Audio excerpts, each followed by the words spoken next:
kelahiran Tuhan. Kami bersyukur untuk semua anugerah Tuhan sepanjang tahun ini. Dan pada saat ini kami boleh hadir. Kami tahu ini adalah rahmat dan anugerah Tuhan kepada kami. Biarlah Tuhan firman-Mu yang akan disampaikan pada malam hari ini adalah berupa suara hati Tuhan melalui Natal ini, agar hidup kami semuanya diubahkan di dalam Tuhan. Terima kasih Tuhan, kami menyerahkan waktu ini kepada Tuhan, dan kami mohon Roh-Mu bekerja di dalam hati kami, semua yang sudah terbuka untuk firman-Mu, agar firman-Mu mengubah hidup kami, baik yang menyampaikan maupun yang mendengar. Terima kasih Tuhan, di dalam Yesus Kristus Tuhan, Juru Selamat kami berdoa. Amin. Shalom. Bapak Ibu, para undangan dan jemaat sekalian yang saya kasihi di dalam Yesus Kristus, firman Tuhan pada hari ini sesuai dengan tema yang diberikan kepada kita untuk perayaan Natal pada malam hari ini adalah terang Yesus memancar melalui aku. Kita membaca 3 bagian Alkitab.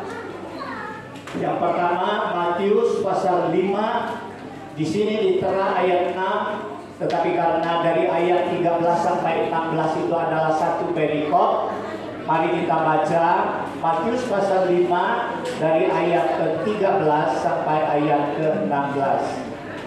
Kemudian nanti kita baca di dalam Yohanes pasal 1 ayat ke-4, hanya satu ayat.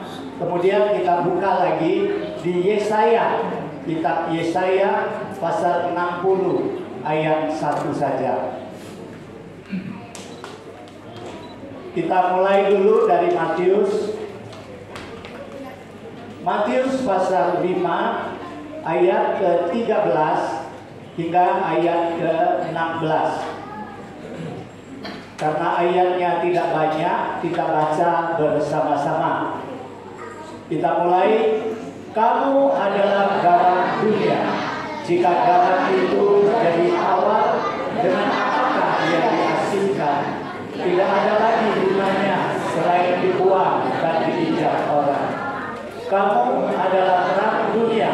Kota yang terletak di atas gunung tidak mungkin tersembunyi. Lagi pula orang tidak menyalakan pelita lalu meletakkannya di bawah gantang, melainkan di atas kaki dia, sehingga menerangi semua orang di dalam rumah itu. Demikianlah hendaknya terangmu bercahaya di depan orang, supaya mereka melihat perbuatanmu yang baik dan memuliakan Bapamu yang di sorga. Kita membaca kemudian di dalam Yohanes pasal 1 ayat ke-4. Kita baca bersama-sama. Dalam Dia ada hidup, dan hidup itu adalah terang manusia. Kita membaca satu ayat lagi di dalam kitab Yesaya pasal 60 ayat 1. Yesaya pasal 60 ayat 1. Kita baca bersama-sama. Bangkitlah, menjadi teranglah, sebab terangmu datang dan kemuliaan Tuhan terbit atasmu. Demikianlah pembacaan kita pada hari ini. Jemaat yang saya kasihi di dalam Yesus Kristus, hari ini kita bersyukur bahwa kita boleh merayakan hari Natal. Kita tahu bahwa hari Natal itu adalah hari kelahiran Yesus Kristus. Dan kita tahu bahwa hari kelahiran Yesus ini sudah terjadi 2000 tahun yang lalu di sebuah kota yang kecil namanya Bethlehem, yang juga disebut kota Daud. Nah, saudara sekalian, kenapa sampai hari ini sudah ribuan tahun kita masih merayakan kelahiran bayi Yesus ini? Nah, saudara sekalian, di dalam bahasa Mandarin Hari Natal itu adalah Sentacie. Nah, Sentacie itu artinya hari kelahiran kudus. Kenapa disebut hari kelahiran kudus? Karena anak yang dilahirkan bukan bayi yang biasa, tetapi dia adalah bayi yang kudus. Dia adalah anak Allah yang kudus. Di dalam Yohanes pasal 1 ayat 14, di situ dikatakan firman itu telah menjadi manusia dan diam di antara kita, dan kita telah melihat kemuliaannya, yaitu kemuliaan yang telah diberikan kepadanya sebagai anak tunggal Bapa, penuh kasih karunia dan kebenaran. Lalu saudara sekalian, kalau kita hubungkan dengan tema kita, terang Yesus, apa kaitannya Yesus yang lahir pada hari Natal itu dengan terang?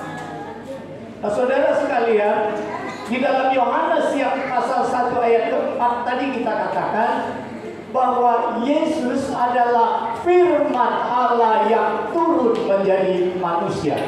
Dan Yohanes mengatakan di dalam firman itu ada hidup.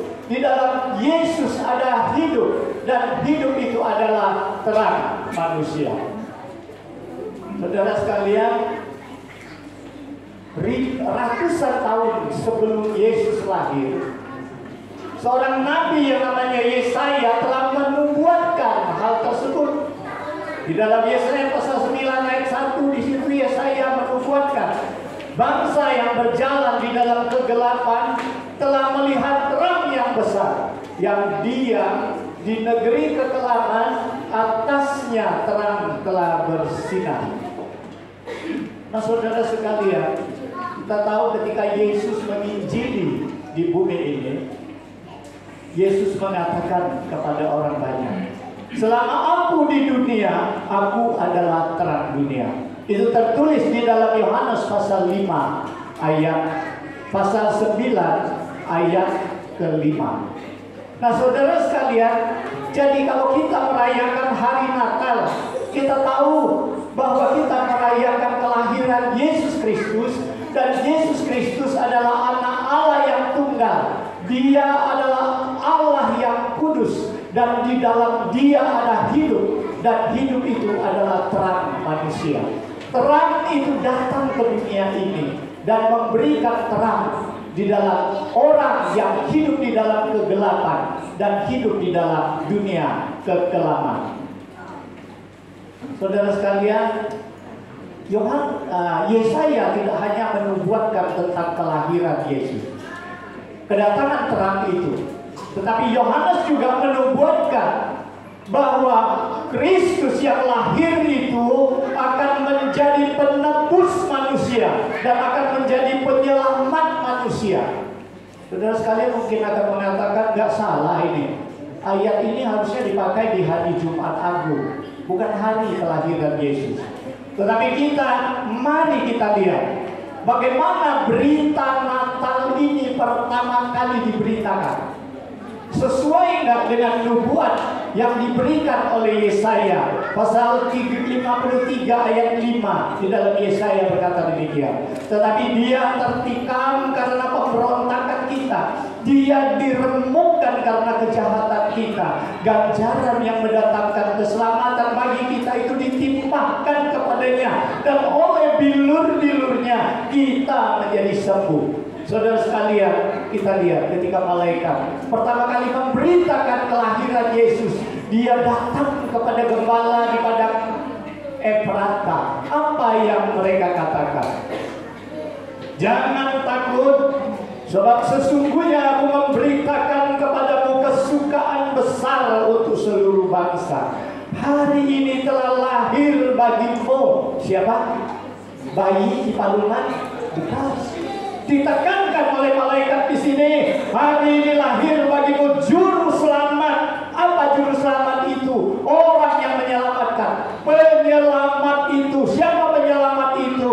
Yaitu Kristus Tuhan di kota Daud. Kristus adalah Mesias. Kristus adalah penebus. Kristus adalah Tuhan, maka ditekankan di dalam berita Natal bahwa yang lahir itu Kristus, Juru Selamat bagi seluruh manusia. Baru kemudian diberikan tanda oleh malaikat. Kamu akan melihat seorang bayi terbungkus dengan kain lapik dan terbaring di dalam palungan. Jadi saudara sekalian, tanpa menghayati pengorbanan Yesus sebagai Juru Selamat, maka Natal tidak akan berarti bagi kita. Semeriah apapun kita merayakan Natal, itu tidak akan berarti kalau kita tidak menghayati bahwa Yesus yang lahir di hari Natal itu adalah penebus, penyelamat yang diberikan oleh Allah kepada manusia. Saudara sekalian, pada masa Perang Dunia Kedua di Amerika ada semacam kebiasaan. Bagi keluarga yang memberikan anak laki-laki untuk pergi ke medan perang, berperang membela negara, maka di depan rumahnya, di depan jendelanya akan digantungkan bintang sebagai tanda. Jadi kalau di rumah itu depan jendelanya ada bintang, berarti keluarga ini ada anak laki-lakinya yang disumbangkan kepada negara untuk pergi ke medan perang, untuk membela negara. Nah saudara sekalian, di antara bintang-bintang itu ada yang berwarna emas, berwarna kuning emas. Nah itu petanda. Kalau ada bintang berwarna kuning emas, berarti anak yang diberikan kepada negara itu sudah gugur di medan perang. Jadi saudara sekalian, pada suatu malam seorang ayah mengajak anaknya yang masih berusia 5 tahun. Mereka berjalan-jalan di kota New York. Saudara sekalian, anak-anak ini heran melihat begitu banyak rumah depan jendelanya digantung oleh bintang-bintang, dan ada yang kuning emas. Lantas dia tanya kepada ayahnya, dan ayahnya memberikan penjelasan, menjelaskan bahwa bintang itu tandanya ada anak yang diberikan. Kalau bintang emas itu adalah tanda anak yang diberikan itu sudah gugur dalam membela negara. Wah, ketika itu anak itu setiap kali kalau melihat ada bintang emas, dia akan tepuk tangan. Satu lagi anak berkorban untuk negara kita. Saudara sekalian, akhirnya mereka berjalan sampailah ke sebuah tanah lapang yang luas. Di situ tidak ada lagi rumah. Jadi anak ini melihat ke langit. Tiba-tiba dia berseru kepada ayahnya. Dia bilang, ayah, lihat di depan jendela rumah Tuhan itu ada bintang emas. Tentulah Tuhan sudah memberikan anaknya yang gugur bagi negara kita. Saudara sekalian, ayahnya berkata kepada anak itu, memang benar, Tuhan telah memberikan anaknya berkorban, namun bukan hanya untuk negara kita, tetapi untuk seluruh bangsa, seluruh manusia. Saudara sekalian, inilah arti Natal.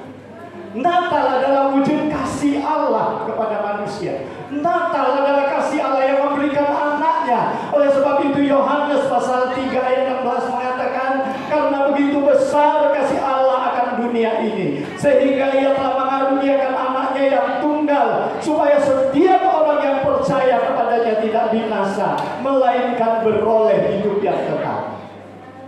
Saudara sekalian, seharusnya dunia begitu sukacita menyambut terang ini. Seharusnya manusia harus bersukacita menerima kehadiran Juru Selamat. Tetapi ironisnya, di antara sekian banyak manusia, ada yang masih menolak dia. Dunia tidak mengenal. Dunia bukan tidak mengenal, tetapi tidak mau mengenal. Karena dunia dikuasai oleh kegelapan. Dan Yohanes menulis, dia datang kepada orang kepunyaannya. Yesus datang kepada bangsa pilihan, tetapi bangsa pilihannya tidak menerima dia. Saudara sekalian, hari ini kedatangan Kristus kepada kita, kita tahu Yesus datang bukan hanya sebagai Tuhan, bukan sebagai Juru Selamat saja, tetapi dia juga sebagai terang yang mau menerangi kegelapan. Bahkan di dalam hati kita, dia mau menerangi kita, dan karena terangnya supaya kita meninggalkan kegelapan. Tetapi Apakah kita sudah menerima terang itu? Saudara sekalian, bagi kita yang sudah menerang itu, kita lihat bagaimana Paulus menasihati kita. Di dalam 2 Korintus pasal 4 ayat 6, Paulus mengatakan, sebab Allah telah berfirman, dalam gelap akan terbit terang. Ia juga yang membuat terang itu bercahaya di dalam hati kita, supaya kita beroleh terang dari pengetahuan tentang kemuliaan Allah yang nampak di wajah Kristus. Saudara sekalian, Paulus akan mengatakan bahwa terang itu bercahaya di dalam hati kita, supaya kita dapat melihat kemuliaan Allah melalui wajah Kristus. Ketika kita melihat Yesus, kita melihat terang kemuliaan Allah. Saudara sekalian, Paulus mengatakan lagi, memang dahulu kamu adalah kegelapan, tetapi sekarang kamu adalah terang di dalam Tuhan. Sebab itu hiduplah sebagai anak-anak terang. Saudara sekalian, Paulus mengatakan, sekarang ketika engkau sudah menerima terang Kristus itu, jangan lagi hidup di dalam kegelapan, tetapi hiduplah di dalam terang, di dalam Tuhan sebagai anak-anak yang terang. Akhirnya Paulus memberikan nasihatnya lagi. Di dalam Efesus pasal 5 ayat 14 hingga 17. Itulah sebabnya dikatakan, kata Paulus, bangunlah kamu dari tidur, bangkitlah dari antara orang mati, dan Kristus akan bercahaya atas kamu. Karena itu perhatikanlah dengan seksama bagaimana kamu hidup, jangan seperti orang bebal, tetapi seperti orang arif, dan pergunakanlah waktu yang ada, karena hari-hari ini adalah jahat. Sebab itu janganlah kamu bodoh, tetapi usahakanlah supaya kamu mengerti kehendak Tuhan. Nah, saudara sekalian, Paulus ingin mengatakan, kalau kita merayakan Natal, rayakanlah dengan hati kita. Kita bukalah hati kita, biar terang Kristus itu mencahaya, bercahaya di dalam hati kita, menerangi hati kita, agar kita boleh mengoreksi diri kita. Kita boleh memeriksa diri kita, bagaimana selama ini kita hidup. Apakah kita masih hidup sebagai orang yang bebal, ataukah kita sudah hidup sebagai orang yang arif? Ketahuilah kehendak Tuhan. Saudara sekalian, orang yang tidak tahu dengan kehendak Tuhan adalah orang yang bodoh. Jadi hari ini ketika kita datang mengikuti perayaan Natal, kita harus tahu kalau Kristus sudah datang sebagai penebus kita, kalau terang itu sudah mencahaya, bercahaya di dalam hati kita, menerangi hati kita. Seharusnya kita bangkit dari kelemahan, bangkit dari tidur, bangkit dari kematian, sehingga kita mengoreksi diri kita, bagaimana selama ini kita hidup. Sebagai anak-anak muda di P3MI, sebagai kaum pria di P2MI, sebagai wanita di PWMI, dan sebagai pengurus gereja, sebagai aktivis gereja, bahkan sebagai hamba Tuhan, seharusnya melalui momen Natal itu, momen Natal ini, kita buka hati kita. Biarlah terang Tuhan menerangi kita. Biarlah kita melihat bagaimana selama ini kita hidup. Apakah kita lebih rajin di dalam ibadah atau sebaliknya? Apakah di dalam pelayanan kita makin getol atau makin loyal? Apakah di dalam kerohanian kita ada meningkat atau merosot? Saudara sekalian, semangat kita bangkit di dalam kematian, bangun dari ketiduran. Saudara sekalian, Natal hendaknya merupakan momen supaya kita makin mengasihi Tuhan. Natal merupakan kedatangan terang Yesus itu. Tidak seharusnya kita nikmati sendiri, tetapi hendaklah kita memberitakan, kita memancarkan keluar kepada orang lain, agar orang-orang yang masih ada di dalam kegelapan boleh menerima terang itu. Itu sebabnya Yesus di dalam Matius yang kita baca pasal 5 tadi mengatakan, Dengan apa caranya? Kalau garam itu sudah tawar, kita menghasilkannya lagi. Tidak ada cara kita untuk menghasilkan kembali garam itu. Dan akhirnya garam itu akan dibuang. Saudara sekalian, kenapa Yesus umpamakan kita dengan garam? Ada apa dengan garam? Ada kelebihan apa pada diri garam? Berbicara harga, garam itu murah, itu tak murah. Kalau pagi-pagi disuruh beli garam, saya enteng. Karena apa? Garam itu murah, 1 bal cuma berapa? Kalau berbicara keindahan, apa keindahan garam? Gak ada keindahan. Kalau berbicara megah, mulia, wah, garam itu gak bisa dibandingkan dengan mutiara atau berlian. Saudara sekalian, bagi dirinya garam itu tidak ada harga yang dapat dibanggakan. Tetapi apa yang dibanggakan oleh garam adalah fungsinya, adalah manfaat. Kita tahu semua rumah tangga, semua orang butuh dengan garam. Kita tahu bahwa garam itu bukan saja dapat digunakan sebagai bahan pengobatan di kedokteran. Garam itu dapat digunakan sebagai penangkal pembusukan, mengganti bahan pengawet. Garam itu dapat mengenakkan makanan. Semahal apa makanan tanpa garam? Tidak akan enak. Nah, saudara sekalian, masih banyak lagi fungsi garam. Itulah yang dibanggakan oleh garam. Bagi dirinya, dia tidak ada kebanggaan apa-apa.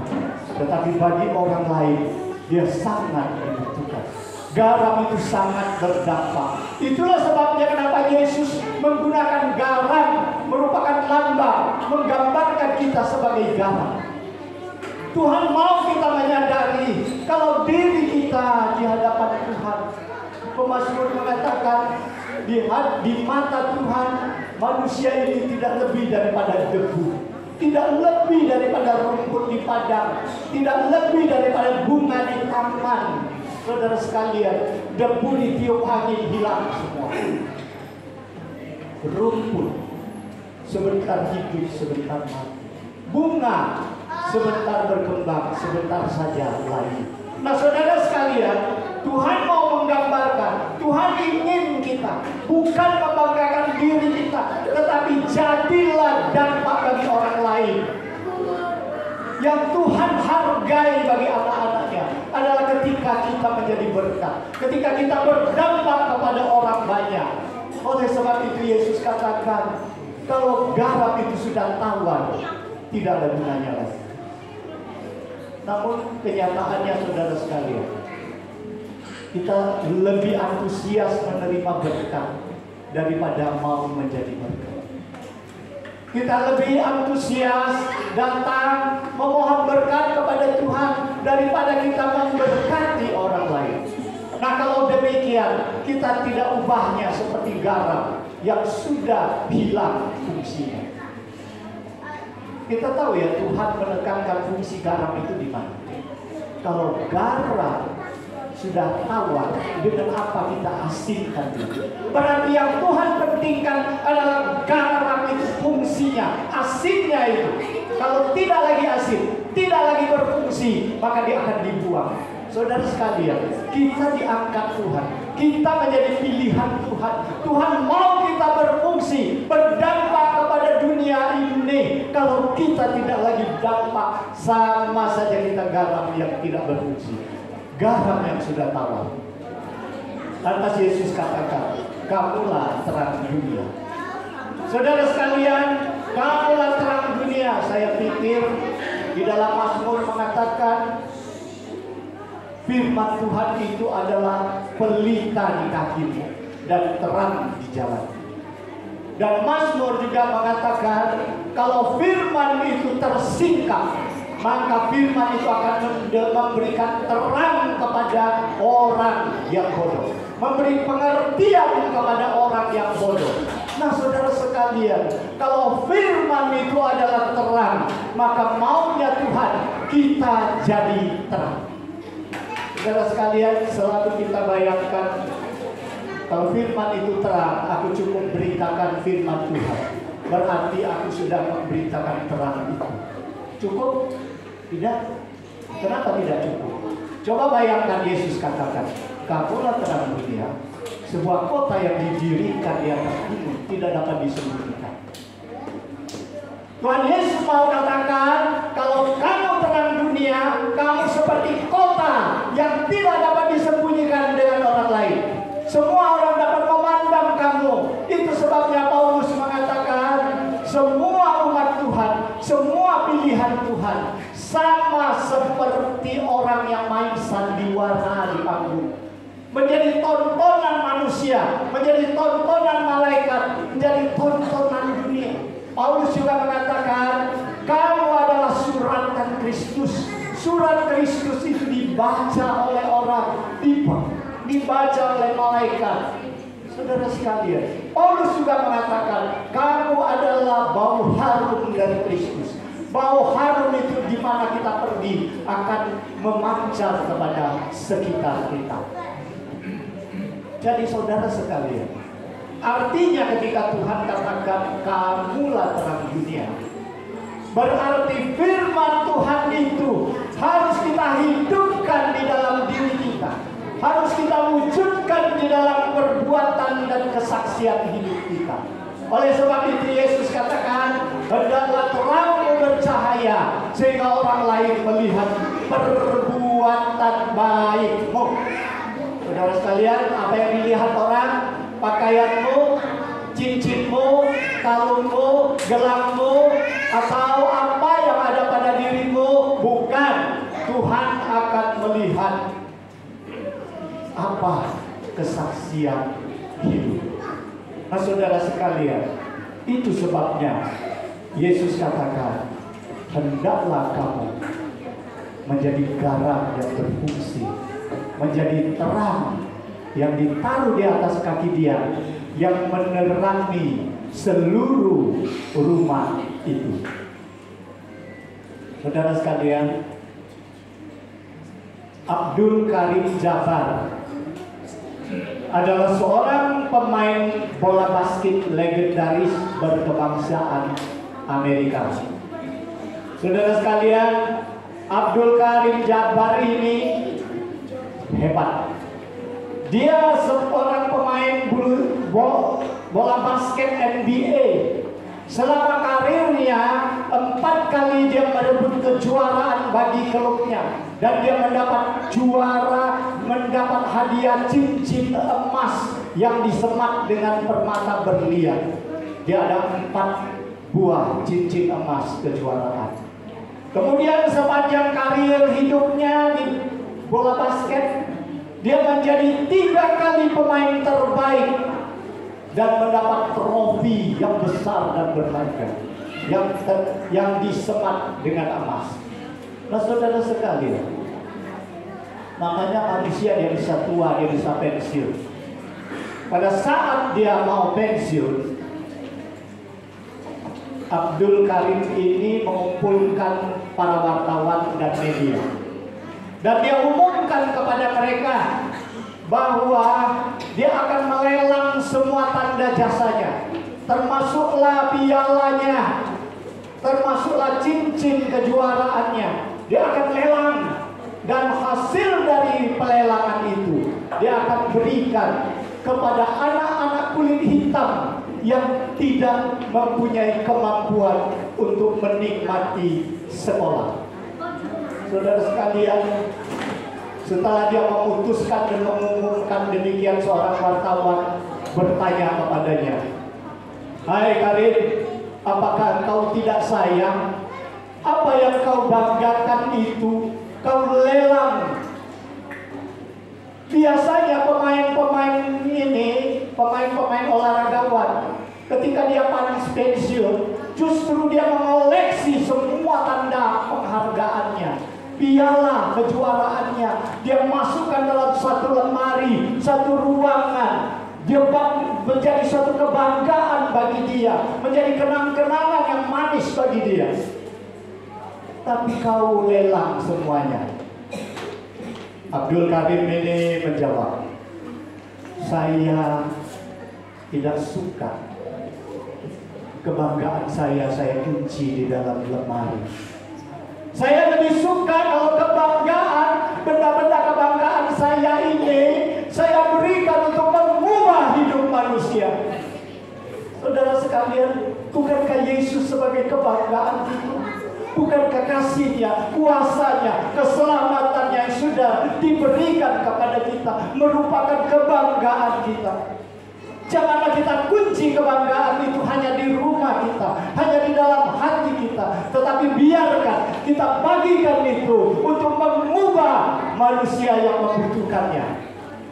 Saudara sekalian, semoga Natal tahun ini mengubah kita semua menjadi duta-duta yang memancarkan terang kasih Tuhan melalui hidup kita, sehingga kita tidak saja menjadi penerima berkat, tetapi kita juga menjadi pemberi berkat, agar orang melihat perbuatan baik kita lalu memuliakan Bapa kita yang di surga. Semoga firman Tuhan hari ini melalui tema terang Yesus dipancarkan melalui aku. Saudara sekalian, aku hanya menjadi pemancar, bukan terangku tetapi terang Kristus. Oleh sebab itu mari kita melayani Tuhan dengan rendah hati. Mari kita berikan apa yang kita dapat dari Tuhan. Kebanggaan apa yang ada pada kita, kita bagikan agar kita dapat mengubah manusia yang masih hidup di dalam dosa, di dalam kegelapan. Mari kita berdoa. Bapa di surga, kami bersyukur kepadamu Tuhan untuk firman-Mu. Kami mohon Tuhan firman-Mu tetap bekerja di dalam hati kami sekalipun sudah berhenti. Biarlah melalui Roh-Mu yang kudus, agar kami mengetahui melalui perayaan Natal ini, kami benar-benar akan diubah menjadi duta-duta terang-Mu yang bercahaya, sehingga orang melihat perbuatan baik kami akan memuliakan nama-Mu. Tuhan, kami serahkan hidup kami ke depan di dalam tangan-Mu, khususnya untuk tahun depan sampai Natal depan. Kami akan membuat kesaksian bagi Tuhan bahwa Tuhan sudah membangkitkan kami, Terima kasih Tuhan.